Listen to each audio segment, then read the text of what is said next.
이번 주간에는 계속해서 그리스도라는 주제를 가지고 성경을 살펴보았습니다. 다니엘서 7장 13절에 나와 있는 인자에 관련된 말씀을 살펴보았습니다. 다니엘서 7장 13절에서는 인자와 같은 이로 표현되어 있고, 그것이 복음서와 시작하면 예수님께서 자신을 인자로 지칭하시는, 인자와 같은 이가 아니라 인자로 지칭하시는 것으로 발전하게 됩니다. 시편 110편은요 다니엘서 7장과 마찬가지로 신약성서에서 다니엘서 7장과 시편 110편은 묶어가지고 예수님을 가리키는 말씀으로 많이 적용이 됩니다. 굉장히 중요한 말씀이 되다 보니까 110편을 이해할 필요가 있습니다. 1절에 보면은 너는 내 오른편에 앉아있으라 라고 하는 부분은 예수님에게 적용된, 십자가에 달려 돌아가시고 부활하셔서 사도행전 같은 데서는 예수님이 하나님의 우편에 앉아있는 권능의 모습으로, 그래서 만유의 주, 구주의 주님이 되시는 더 세이비어가 되시는 텍스트로 많이 인용을 합니다. 2절에 있는 규와 권능의 규라는 것은 왕권을 상징하고요. 4절에 있는 영원한 제사장, 너는 멜기세덱의 서열을 따라 영원한 제사장이라 라는 영원한 제사장이라는 부분도 신약성서에서 많이 예수님께 적용이 됩니다. 특별히 히브리서 같은 데는 멜기세덱의 반차를, 서열 또는 반차를 따른 영원한 대제사장으로 예수님에게 적용됐던 구약의 근거가 되는 성경 본문이 바로 시편 110편입니다. 110편 같은 경우에는 특히 시편을 전공하시는 학자들 사이에서도 해석하기가 매우 어렵고 까다로운 본문 중에 하나입니다. 왜냐하면 구약성서 전체를 통틀어서 왕과 제사장이 한 사람에게 적용돼 있는 본문은 구약성서 전체를 통해서 여기가 유일하기 때문에 그렇습니다. 시편 110편은 두 편으로 나눠져 있습니다. 1절에서 3절까지가 한 단락이고요. 크게 보면 4절부터 마지막 절까지가 한 단락입니다. 1절에서 3절까지는 왕위의 대관식이라고 할 수 있고요. 4절부터 7절까지는 대제사장의 즉위시라고 할 수가 있기 때문입니다. 구약에서는 왕과 대제사장은 분리를 합니다. 그리고 실제로 왕과 대제사장이 한 명을 이룬 경우의 수는 단 한 건도 없었습니다. 왜냐하면 그것은 하나님에 대한 도전이기 때문에 그렇습니다. 언제나 대제사장 또는 선지자는 하나님을 대신해서 사람들의 손으로 세워진 왕을 견제하는 견제 세력으로 늘 존재하기 때문인데, 대표적으로 다윗 옆에는 나단이라는 선지자가 있어서 다윗을 책망했을 수 있었던 겁니다. 오직 여기 110편에서만 왕이면서 대제사장인 것이 한 사람으로 적용된 것은 없습니다. 신약으로 와서는 예수님께 적용되는 것으로 발전되기 시작했습니다. 종말론적으로 발전이 돼서 110편 3절에 있는 주의 권능의 날, 5절에 보면 주께서 노하시는 날, 주께서 임하시는 야훼의 날이고 심판의 날이기 때문에 대적자들한테는 심판의 날이고, 또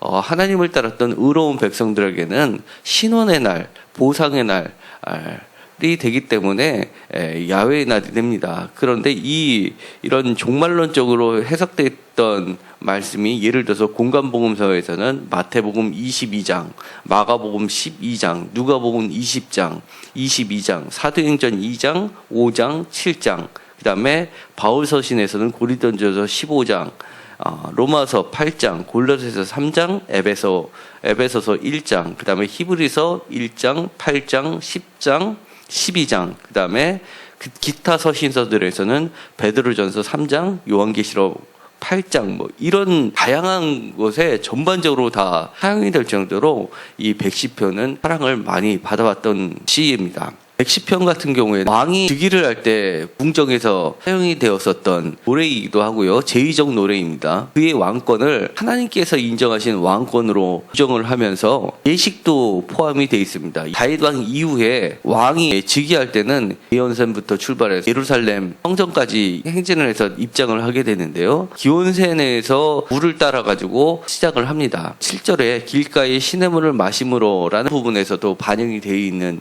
역사적 시입니다. 이거는 문학적으로도 매우 뛰어난 형식을 갖고 있는데요. 110편 1절에 보면 여호와께서 내 주에게 말씀하시기를, 여호와께서, 여기서는 여호와께서고요. 내 주 할 때 주인은 왕이 되겠죠. 1차적으로는 다윗 왕이 될 수 있습니다. 원수들을 내 발판이 되게 하신다라는 말씀이 계시는데, 이 말씀은 선지자의 선언이 되겠습니다. 4절에서도 마찬가지로 여호와는 맹세하고 라고 해서 주께서 말씀하신 것을 4절에서 맹세로 다시 대꾸로 해서 받고 있습니다. 1절에 보면 원수들이 내 발판이 되기 위해서 발 밑에 두는 것인데요. 6절에 있는 것은 여러 나라들의 머리를 쳐서 깨트리는 발로 밟는 모습으로 되어 있고요. 7절에 보면 왕이면서 동시에 대제사장이었던 그의 머리는 드는 걸로 대조를 이루고 있습니다. 오른편이라는 것은 특별한 위치를 나타내고 있는데요. 구약에서조차도 매우 독특한 표현으로 보이는 건데, 왕은 주님 앞에 있다라는 앞에라는 말을 쓰고 또는 주님의 면전에,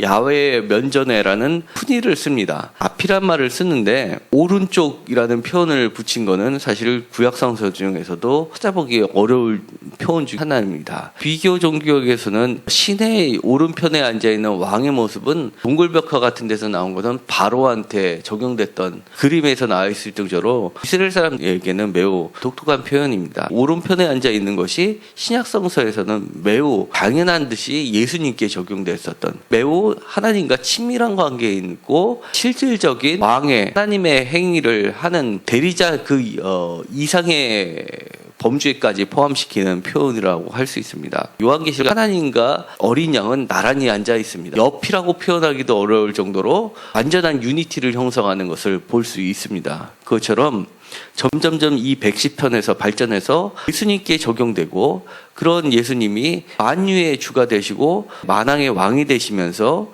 우리를 직접적으로 다스리실 뿐만 아니라 영원한 제사장이 되셔서 우리를 보호해 주시고 신원해 주시고, 그 다음에 우리들을 하나님 앞으로 바로 설 수 있게 해 주시고 우리의 죄까지도 용서해 주시는 분으로 흐리고 있다는 것입니다. 우리는 그래서 이런 예수님을 우리의 구주로 고백할 수 있는 것이고요. 그 다음에 이런 분을 우리는 그리스도라고 고백을 하는 겁니다. 그렇기 때문에 우리가 예수님께 기도를 드리는 그 기도는 왕이면서도 영원한 제사장이신 분에게 드리는 것이고요.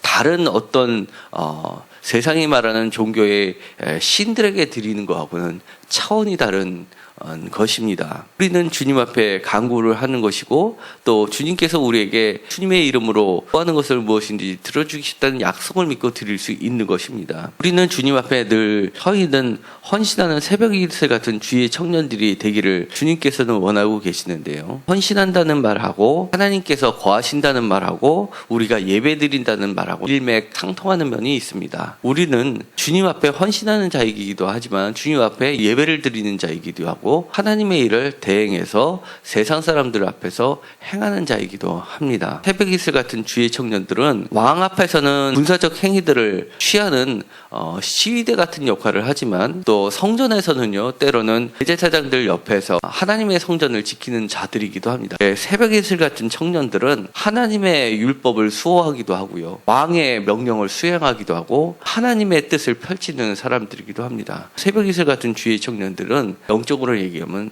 거룩한 백성들입니다. 성도이고요. 거룩할 성에 무리도를 쓰는 게 바로 성도입니다. 이 성도라는 말은요, 영어로 하면 또 세인트입니다. 성자라는 표현으로 되기도 합니다.